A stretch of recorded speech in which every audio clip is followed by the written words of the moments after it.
su condición de madre y que renuncie a todo lo demás, o que por lo menos sitúe en primer lugar ese elemento referente de madre sobre el desarrollo de sus inquietudes ciudadanas, sus elementos como mujer, con independencia del concepto de madre.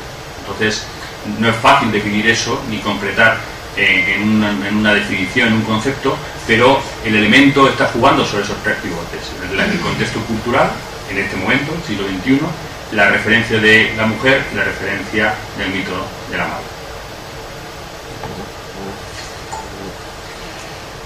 A mí me gustaría comentar en relación a esto, pues, sobre una película muy conocida por todos nosotros, una película mexicana de la novela de Laura Esquivel, la escritora mexicana que escribió Como agua para chocolate y que fue bastante bien acogida en los países iberoamericanos.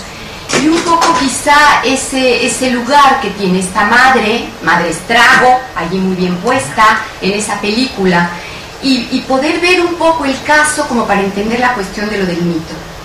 De alguna manera, el lugar de la madre allí es un lugar de una mujer omnipresente que tiene un deseo, y un deseo sobre la última hija, en donde se dice, pues esta última hija la he tenido para que me cuide en mi vejez, y ya, no hay más. Estamos hablando de la época de la Revolución Mexicana y claro, muchas personas en algún momento cuando hemos hablado sobre esta conferencia nos dicen, bueno, claro, pero ahora es siglo XXI y es otra época y eso ya no ocurre ahora. Y de pronto nos encontramos, como decíamos hace un momento, que en la consulta particular sí que tenemos nuevamente casos con esa misma problemática, si no idéntica, sí que tiene que ver con una especie de atoramiento, diría yo, estancamiento del deseo de ciertas hijas o de ciertos hijos por un deseo muy fuerte que la madre o aquel o aquella que ocupe el rol materno va a dar como una especie de mandato. Entonces, el mito intentamos que pueda ser desmitificado, y esa sería un poco la idea, que alguien, en el caso de la tita de Como agua para chocolate, pudiese venir a un tratamiento analítico y hablar de lo que ocurre y poder decidir que quizás el lugar que el deseo de esa madre le ha otorgado no necesariamente tiene que ser su destino, sería la apuesta de un tratamiento analítico. Así es de que en ese sentido yo podría decir que se desmitifica caso por caso. Muy bien, pues muchas gracias.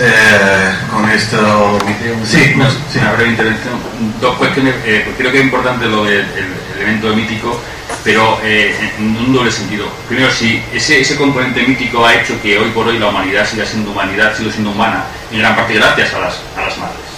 Yo siempre defiendo que, a pesar de, no por ser políticamente correcto, sino por la experiencia histórica de la transmisión de afectos, quien nos ha enseñado a querer han sido básicamente las madres.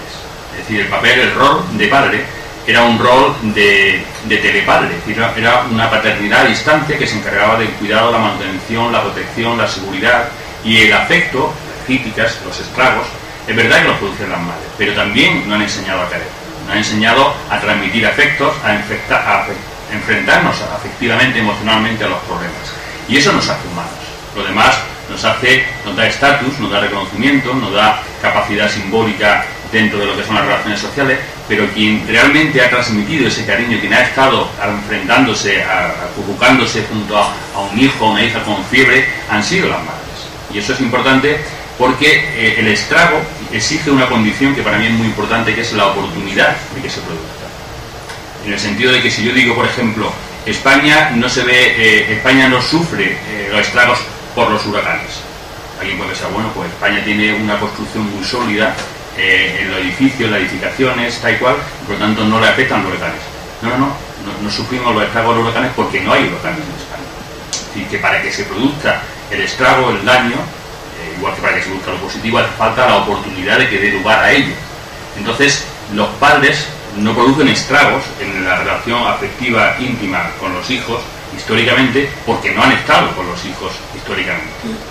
Y mientras que la madre han producido estragos, los padres tomaban tragos fuera, de forma un poco resumida de decirlo. Pero yo creo que es importante eso porque muchas veces se le achaca, y es lo que pedimos o lo que reivindicamos respecto a la paternidad. Y yo quiero mucho a mis hijos y estoy con ellos y procuro darle todo el cariño, porque creo que los hombres, como bien se ha dicho aquí, el concepto padre-madre, cuando hablamos de desarrollarlo funcionalmente, no es un concepto biológico, y podemos transmitir cariño y podemos empatizar y solidarizarnos y sufrir con ellos, con ellas, y por lo tanto ser un poco más humanos, que es lo que realmente necesitamos.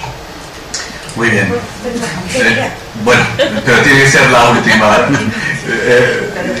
Mire, yo primero soy peruana, llevo 36 años aquí y he sido madre aquí, entonces me he sentido muy identificada con todo vuestro planteamiento, porque o sea, estoy también hasta emocionada porque he pasado por todo esa desmitificación de madre que habéis expuesto en un aspecto porque yo he sido madre aquí, he tenido mis influencias de mi madre en Perú y yo he pasado incluso para entender a mi hija, que ahora tiene 28 años, cuando ella cumplía los 18 años, por una terapia de madres, y he estado en tratamiento psicoanalista. Soy enfermera, estoy trabajando, pero aún así, con todo lo que yo había pensado que uno, ¿cómo se dice?, puede saber o entender, luego inconscientemente mis reacciones eran totalmente distintas a las que yo misma pensaba, y cuando me presenté a la consulta de psicólogo, que no me importa ahora decirlo, porque antes para mí también era como un tabú ir a un psicólogo, y ahora es, sinceramente, ahora que me veo curada de la depresión tan fuerte que cogí a consecuencia de no entender muchas cosas que yo planteaba con mi hija y las que yo había adquirido, entonces pues yo iba con primero pensando que mi hija tenía un problema, mi hija, y la que tenía el problema era yo como madre. Y he llegado, pues, gracias a Dios, a un buen tratamiento que he seguido aquí. Todavía algo continúo y he llegado, pues, a ¿cómo se dice?, a un entendimiento, a un bienestar que desconocía, como si fuera otra persona. Y la relación que tenía con mi madre, como se dice, es de distinta forma ahora a como la tenía antes.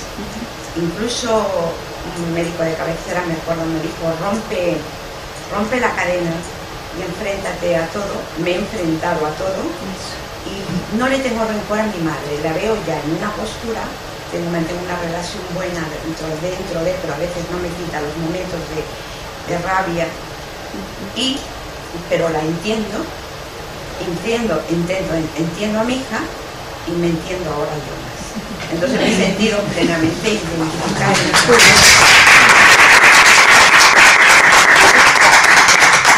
Muchas gracias, ahora ya sí, tenemos que dejar precisamente por cuestiones de la casa, no sin antes también agradecer a todos los invitados hoy por sus intervenciones y a todos ustedes por haber venido. Muchas gracias.